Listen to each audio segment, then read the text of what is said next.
Hey, so it's been a week since my last video. The steroids did work and kick in, and I was able to walk again on the next day, limited, but then Tuesday, my boyfriend took off work to take me to my doctor's.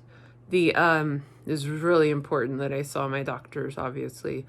And then Wednesday, I went to one other doctor's appointment. My white blood cell count's still kind of low, but not terrible. It's come back up, and but I feel so weak, so fatigued. Last couple of days, I haven't been able to get out anymore. I'm waiting for treatment that was delayed. The disease has just been really aggressive. I'm working on trying to make this video that explains how that works. There's this back and forth between the disease and my body healing. So my immune system, the disease part, attacks my nerves and degrades them. At the same time, my body's healing those same myelin sheaths around the nerves. So in any given day, week, month, the disease can be outpacing the healing, or the healing can be outpacing the disease.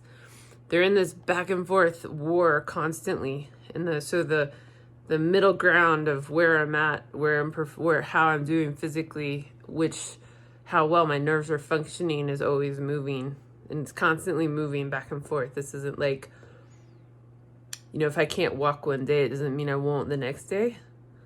But just because I can walk one day doesn't mean I will the next day. It's always changing. So that's why treatments are really important, and missing a treatment, delaying a treatment is a real problem, because that gives the disease the chance to gain ground against me. And my body is having harder time. It gets more aggressive the longer I am away from treatment. So my treatment was delayed. It's been rescheduled to Christmas Eve, which is great. I'm very happy to receive it. But because I'm down, as a sick person, you don't have a whole lot going on in your life. A lot of resting, a lot of just waiting to get better, a lot of doing nothing. It can be depressing for sure. Watching everybody else do fun things, have a life, have families, have kids, and just gotta be at home watching from your bubble. It's really hard. It's really sad. And missing treatment and being this sick around Christmas, it doesn't help things that I had to cancel. We had some families that had invited us over to spend Christmas with them. I was really looking forward to that, just to come and sit with them, watch movies. I can't do that now. And then with my treatment on Christmas, I'll be completely housebound and completely bedridden for a couple days for Christmas Eve and Christmas. So, we might not even get to open presents under the tree. Me and my boyfriend. I've been so sick, I haven't been able to go shopping for him. I ordered his presents online, some things, but it's not what I would have liked to do, obviously. It sucks. I'm tired of this. But I'm still hopeful I'll get better. And maybe this is just a couple years of temporarily being this sick. And we're always, that's always the hope, is that this is a temporary thing. And we're going to kick this disease into remission. I'm going to keep fighting keep getting these treatments, keep fighting medical care and insurance issues to make sure I can keep getting them and make sure I can keep affording them. And the idea is hopefully we get this into remission. I'm also my boyfriend and I and friends are also looking now at some alternative treatments to try, because I've been doing so badly and because I'm losing my life here. This is horrible. I'm losing the last years and years of my life to this disease. My career, it's going to be so hard. The longer I'm away, the harder it is to go back. And my career is everything. It was everything to me. I want it back. Nobody wants to sit here at home all year and watch other people's lives go by on Facebook and have none of their own, and just wait and watch themselves age and deteriorate and atrophy. And I was an athlete, and I have trouble sometimes. It's hard as an athlete, especially. It's hard for anybody. It's hard as an athlete, especially, who works so hard on my physical strength and fitness, to not be able to, and to watch myself just decline. I want my life back so bad. And this is no different than the day I got sick, and no different than any day or year during this time. I want my life back.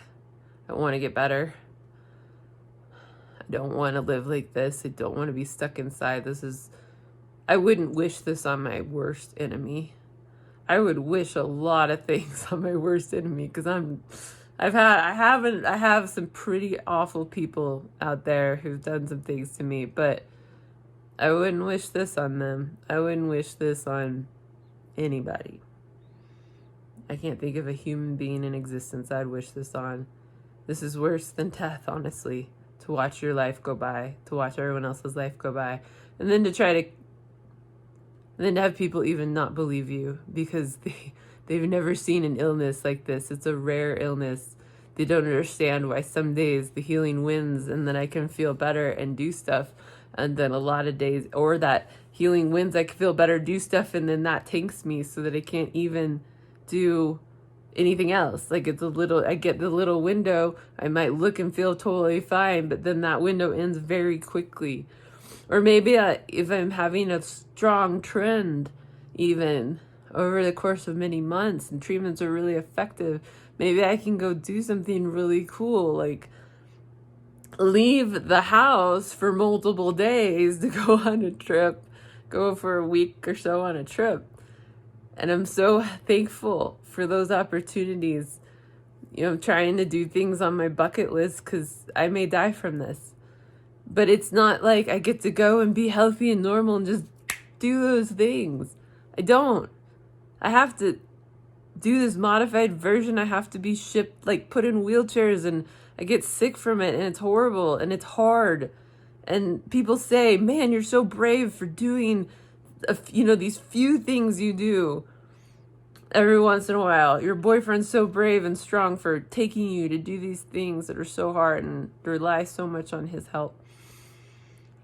But then at the same time, people are like, oh, that must mean you're not sick. You don't know my life. Anybody who says that doesn't know my life. Come live with me for a week. I welcome anybody to come. Well, obviously I don't want strangers in my house, but anybody who lived with me for a week, who saw this disease up for close and personal, would change and who didn't believe me would change their tune instantly. It's like MS, but instead of it taking 30 years to progress, it can go from nothing to paraplegic in 6 months. So take that back and imagine how much change can happen in me in a week or a day. A lot. It's aggressive. And I'm just lucky. I'd be dead if it weren't for I'd be dead years ago if it weren't for the fact that my body has the ability, unlike MS on the upside, to heal the damage this disease is doing, and to heal it very rapidly as well. It's like a cut. It's like if someone cut you on your arm, your body would race to heal that and heal it up and heal the wound. And it would do some almost like really fast, some patchwork. And then over the course of a week, it would heal harder. That's exactly what's happening in my nerves. Someone is cutting me. This disease is cutting the myelin sheaths on my nerves, and they race and heal it, and then it cuts somewhere else, and it's just cutting constantly. It's attacking and cutting little micro cuts that are micro heals constantly. So on top of my abilities changing dramatically, and also me exerting myself to do what normal people do, I don't know how normal it is to only leave the house for doctor's appointments, but to get to them because they're critical for me, that tanks me because I've had to use energy to do that instead of heal. And so while I'm doing that, the disease starts winning. This is how it goes constantly. You can't live your entire life like you have to go to doctors. You have to get out of the house a little bit. You have to stay sane. There's a trade-off. And you can stay in bed and it can still win. You don't know. So you do the best you can. You try to do everything you can as much as you can when you can. And then you rest when you can't anymore. So that is life with this. Be kind to people you meet who have rare and unusual diseases. If you don't understand them, just take their word for it. They live with it. They know exactly what's happening. Like, they know better than you, better probably than their doctors, what's happening, because they're with it every day. Just because you haven't heard of it, just because you haven't seen it before, keep your mind open. Listen to them. They know what they're talking about.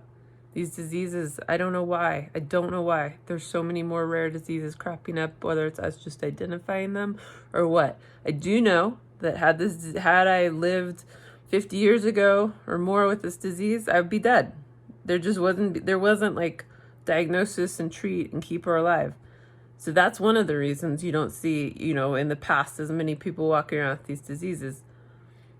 I would have been, someone would have said it was multiple sclerosis, or way back before that, who knows, I don't know, polio, and then before that was something else. They would have misdiagnosed it, and then, or they wouldn't have diagnosed it at all. They would, hundreds of years ago, they would have just said it's mysteriously she died. Mysteriously, she could no longer walk, got bedridden, got sick, and died. They would have just said I got sick and died from the sickness. Actually, it was a virus at first, so that's exactly what would have happened. So don't be so skeptical. Rare people with rare diseases. Yes, we're rare people. And we are rare fighters as well. The thing we need is support from the community, support from our friends and family, and support from the society to get better. There is a cure. Well, there is a chance of cure for me. There is a chance of remission, and I'm fighting hard for that. I'm very young for having this disease. There are people younger than me. It doesn't matter your age. You want to get better. When there's possibility of remission and cure in reach, then you go for it. And that is what I am doing. All right. It's a little bit of my angry vlog. It's been a fight lately. All right, I'm gonna go crash, because even this, I don't vlog more because this is so exhausting. You have to pick. Spoon theory, I'll cover that in another video. All right, thanks guys. Hope you have a Merry Christmas.